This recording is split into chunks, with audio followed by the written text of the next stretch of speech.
बहुत धन्यवाद आपका। आपने मुझे बजट पे अपनी बात रखने का अवसर प्रदान किया।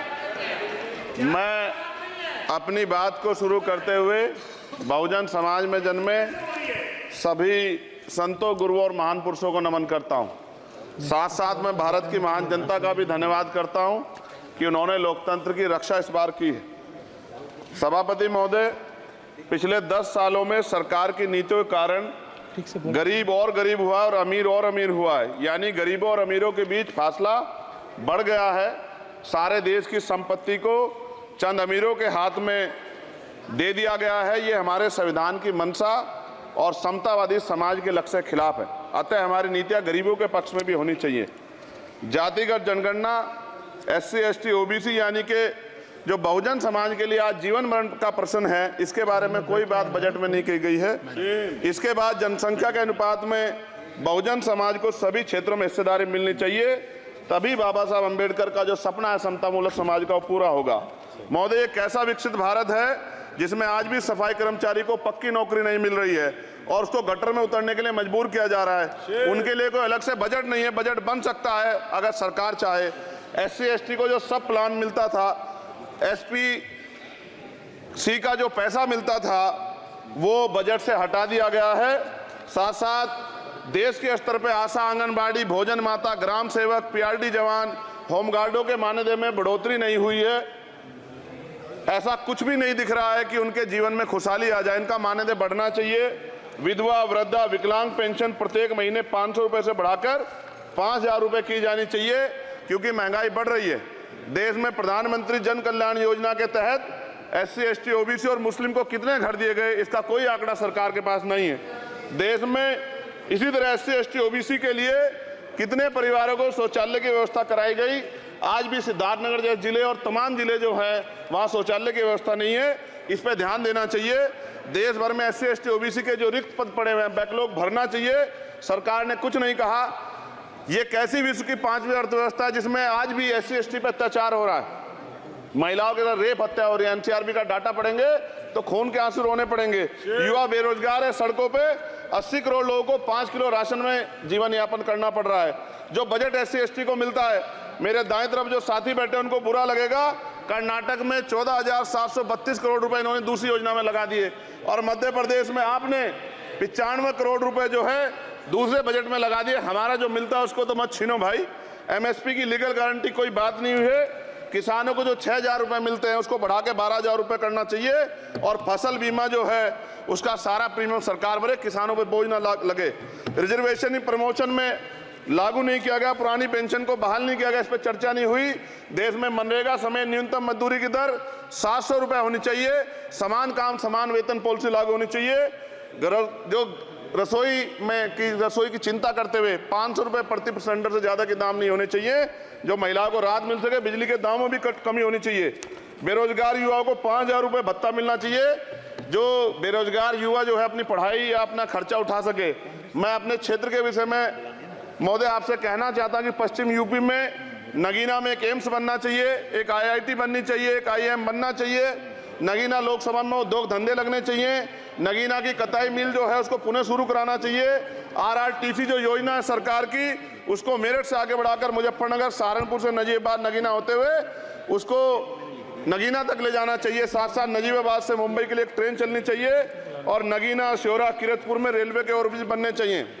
सभापति महोदय, सामाजिक न्याय मंत्रालय को 13,000 करोड़ रुपए दिए गए और जनजाति कार्य मंत्रालय को 13,000 करोड़ रुपए दिए, कुल 26,000 करोड़ रुपए, जो कुल बजट 48.20 लाख का लगभग 0.54% है।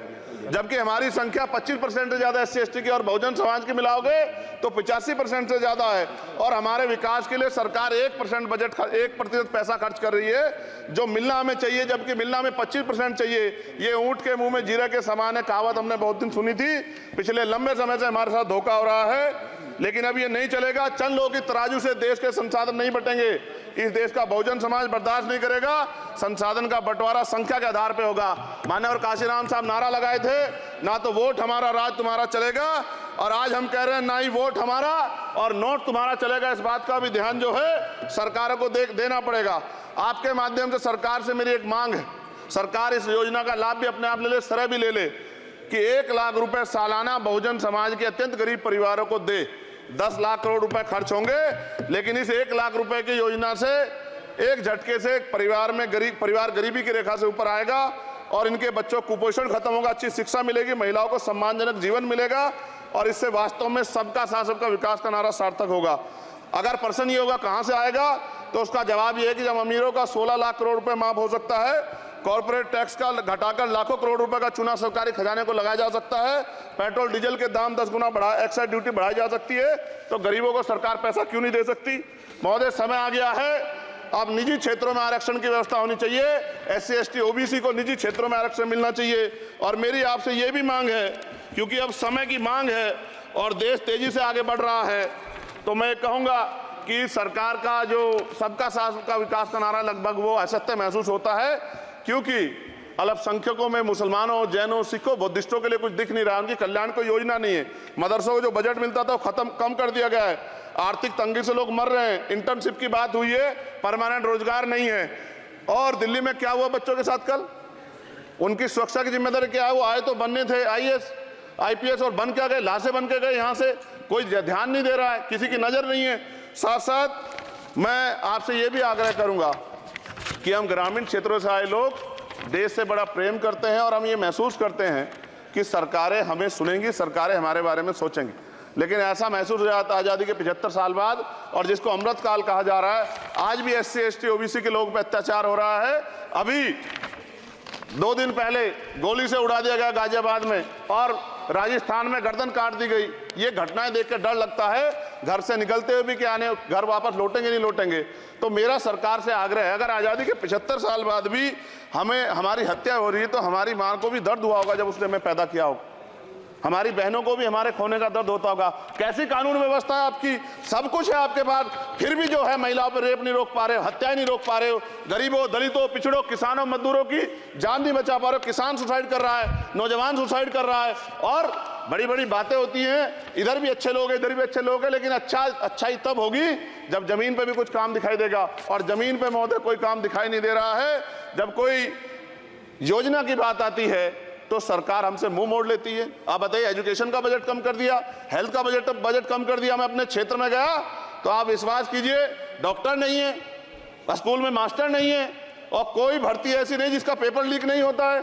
तो देश किस तरफ जा रहा है और इसमें नौजवानों का भविष्य क्या है, इसके बारे में हमें चिंता करनी चाहिए। और अंत में अपनी बात को खत्म करते हुए मेरा आपसे आग्रह और आपके माध्यम सरकार से आग्रह है कि यहाँ बाहर बाबा साहब अम्बेडकर की मूर्ति लगी हुई थी, एक वो करोड़ों लोगों की आस्था से जुड़ा विषय है, और आप विश्वास करो इतना गुस्सा है उसको लेके, मेरी आपके माध्यम से मैं हाथ जोड़ता नहीं हूं, लेकिन मैं हाथ जोड़ के आपसे आग्रह कर रहा हूं कि प्रधानमंत्री जी, सरकार से हमारी आग्रह कि वो अम्बेडकर वादियों के सम्मान का ध्यान रखते हुए, उनके जो है दिल की पीड़ा को समझते हुए, उनके दर्द का ध्यान रखते हुए उस मूर्ति को पुनः स्थापित करा दीजिए। अगर इसमें कोई राजनीतिक कारण अलग बात है, लेकिन मैं कंक्लूड कर रहा हूं। मगर मैं आपसे कहना चाहता हूं, इसमें बहुत गुस्सा है। जिस दिन अम्बेडकरवादी गुस्सा हो जाएगा, वो फिर इस सरकार को जो 24 में आ गई है, वो आने वाले चुनाव में ऐसा सबक सिखाएगा कि दोबारा पलट के नहीं देख पाओगे। तो मैं आपका धन्यवाद करता हूं, और मुझे विश्वास है कि सरकार मेरी बातों पे गौर करेगी और गरीबों के बारे में सरकार सोचेगी, गरीबों को आगे बढ़ने के अवसर प्रदान होंगे। धन्यवाद।